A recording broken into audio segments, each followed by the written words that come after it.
Welcome to today's Explainer, the Neighborly Rescue, a look at ownership versus welfare in Coco's dispute. Okay, let's dive into this because this one is wild.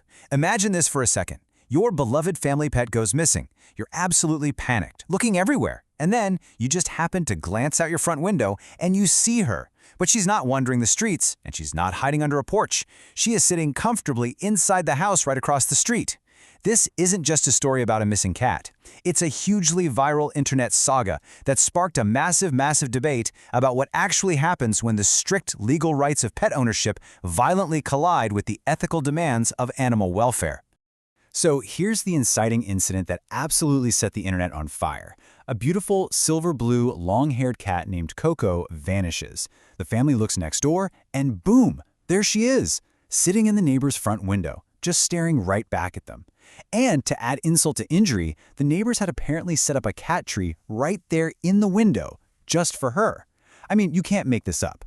Now, what made this infinitely worse for the family was the timing. Coco and her kitten, Tyler, were scheduled to go to the vet for vaccinations and sterilization in just a matter of days. So to the family, and honestly to everyone who initially read their desperate plea for help online, this looked like a textbook case of malicious theft. Someone literally stole a cat right before a crucial vet appointment. The obvious advice was, well, march over there, show proof of ownership, and demand your cat back. It seems simple, right? Well, nothing on the internet is ever quite that simple. Because as people kept reading the original post, the outrage started to shift. Now, what's really interesting about this slide is how quickly that black and white theft narrative completely dissolved into a massive gray area of chaotic household dysfunction. We really have to ask ourselves, how did Coco end up in that neighbor's window in the first place? To understand that, we need to take a hard look at the environment she was supposedly trying to escape.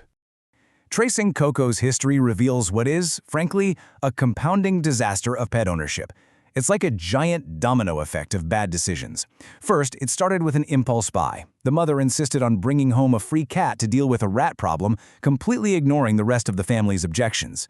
Then, because Coco is a long-haired cat, she was mistakenly identified as male, and because they thought she was a male, sterilization was delayed. Well, you can guess what happened next.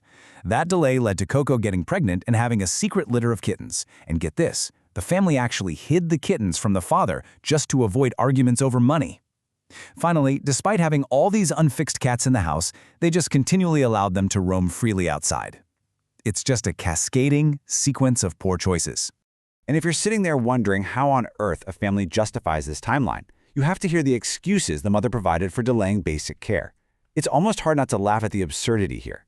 First, she argued that Coco, who, remember, is very much a female cat, needed to keep his testicles to avoid being bullied by the other neighborhood cats. Yeah. Then, when a collar was lost, she claimed bells are cruel. Plus, collars just get stuck in trees anyway, so why bother? What about the catio they had? Well, she said it would make Coco fat, or that the kitten, Tyler, just didn't like it. It was literally a never-ending stream of contradictory excuses, clearly designed to avoid spending money or enforcing basic, responsible pet care. So the crucial point is this. Once the internet read through all these wild excuses and this clear history of neglect, the mood completely flipped. The central question of the entire story shifted entirely. People were no longer asking, why did the neighbors steal this cat? Instead, it became, why did the cat need somewhere else to go? Viewers started to wonder, maybe this wasn't a malicious theft at all. Maybe, just maybe, this was a desperate escape from an incredibly unstable home. And just as the internet mob was turning their pitchforks toward the storyteller, getting ready to absolutely roast them for being a terrible pet owner, we get a massive plot twist.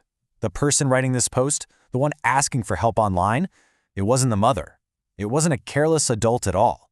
It was a young teenager. Suddenly, the audience realized they had been attacking a kid who was trapped in a dysfunctional home, completely lacking the financial means or the actual authority to fix his situation. The contrast in this household dynamic is just brutal when you lay it out. Look at this. The teenager opposed the impulse purchase, but the adults forced it and brought the cat home anyway. The teenager pushed for quick sterilization. The adults invented ridiculous excuses to delay it. The teenager advocated for indoor containment. The adults just kept letting intact cats roam freely outside.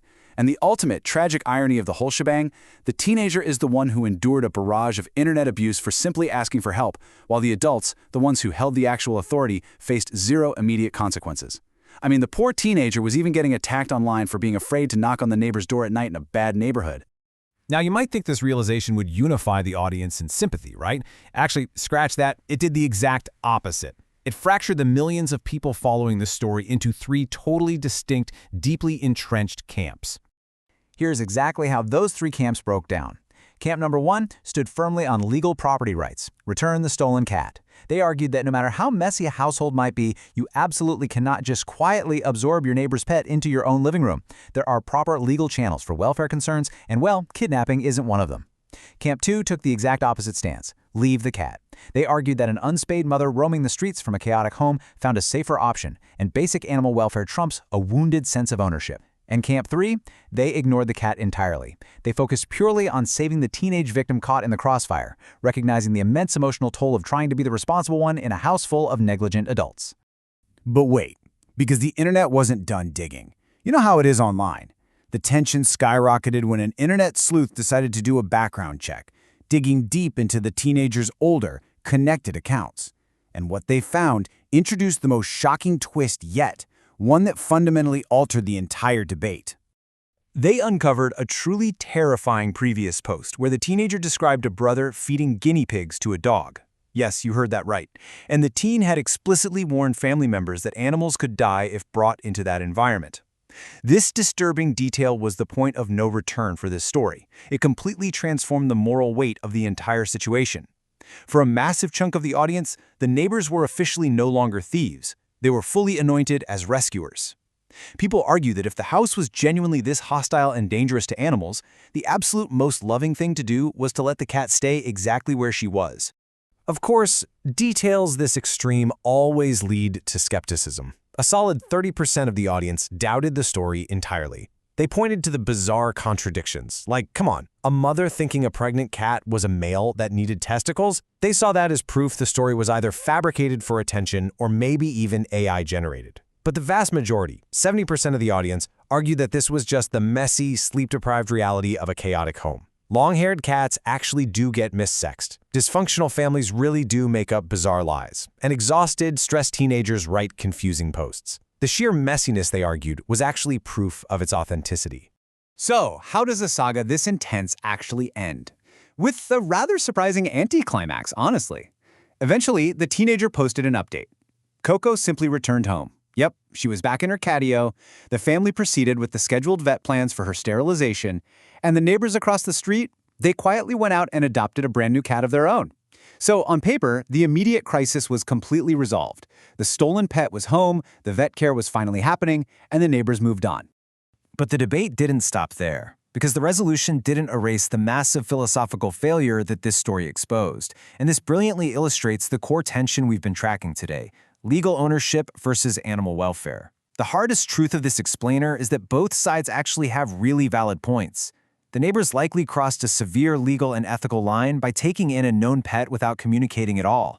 But the family undeniably failed that cat by allowing an intact female to roam from a negligent household. Legal ownership absolutely gives you the right to a pet, but it doesn't automatically mean you are providing the welfare that animal desperately requires. Which brings us to our final thought. We humans love to talk about strict legal ownership. But cats? Well, cats make their own social choices. A family can legally own an animal on paper, but if that animal spends every possible hour seeking refuge next door, it says something profound. Coco eventually came back to the catio, sure, but the image of her sitting comfortably in that neighbor's window remains. It leaves us with a really provocative question to consider. It's not about who legally owned Coco. It's about which home actually earned her trust. Think about that, and we'll see you in the next explainer.